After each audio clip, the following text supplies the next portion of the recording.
Chapitre 6.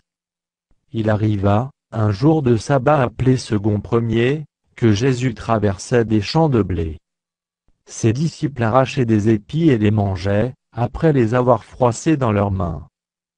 Quelques pharisiens leur dirent: Pourquoi faites-vous ce qu'il n'est pas permis de faire pendant le sabbat?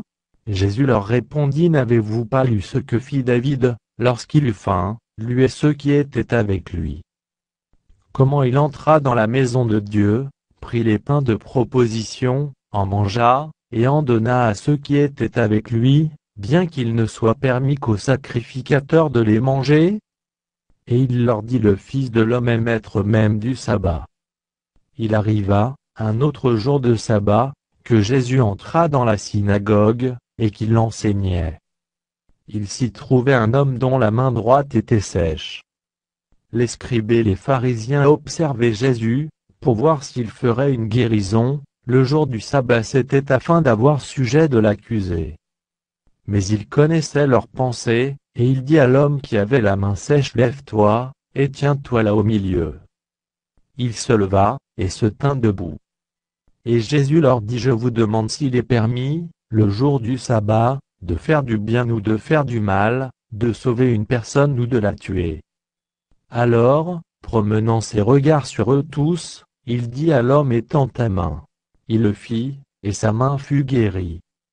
Ils furent remplis de fureur, et ils se consultèrent pour savoir ce qu'ils feraient à Jésus.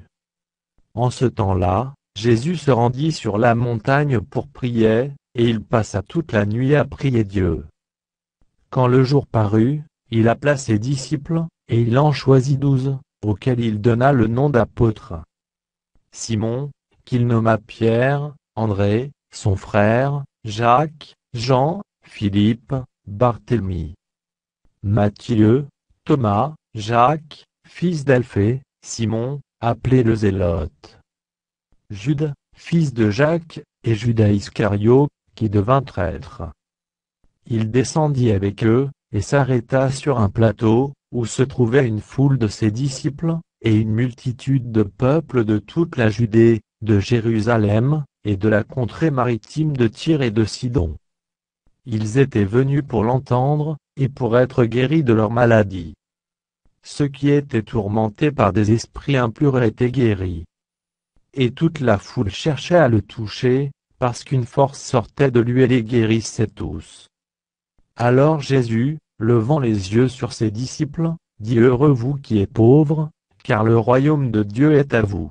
Heureux vous qui avez faim maintenant, car vous serez rassasiés.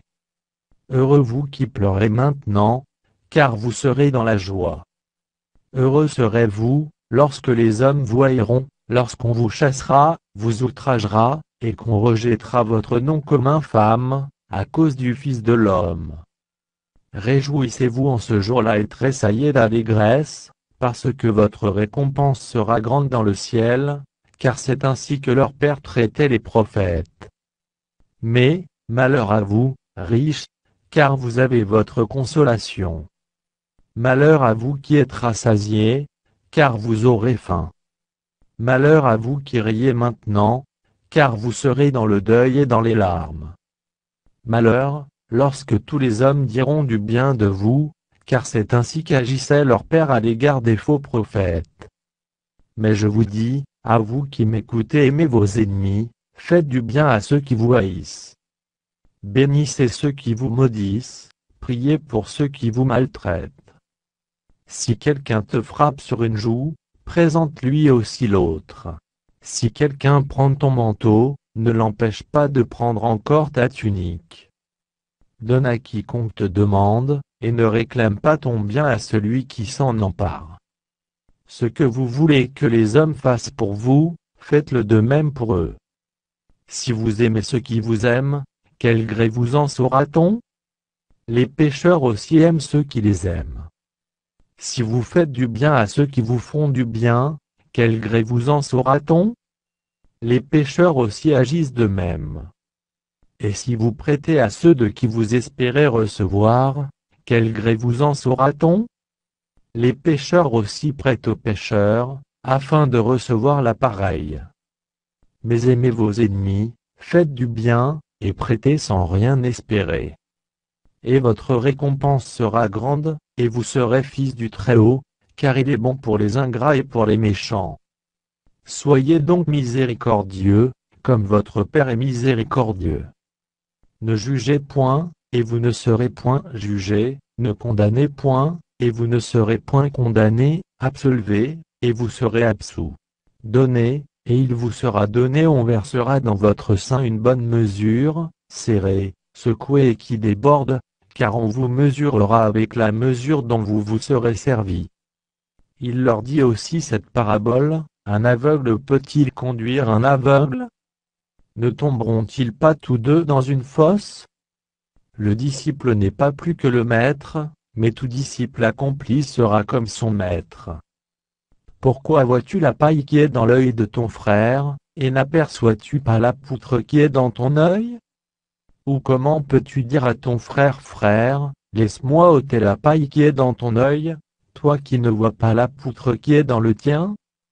Hypocrite, ôte premièrement la poutre de ton œil, et alors tu verras comment ôter la paille qui est dans l'œil de ton frère. Ce n'est pas un bon arbre qui porte du mauvais fruit, ni un mauvais arbre qui porte du bon fruit.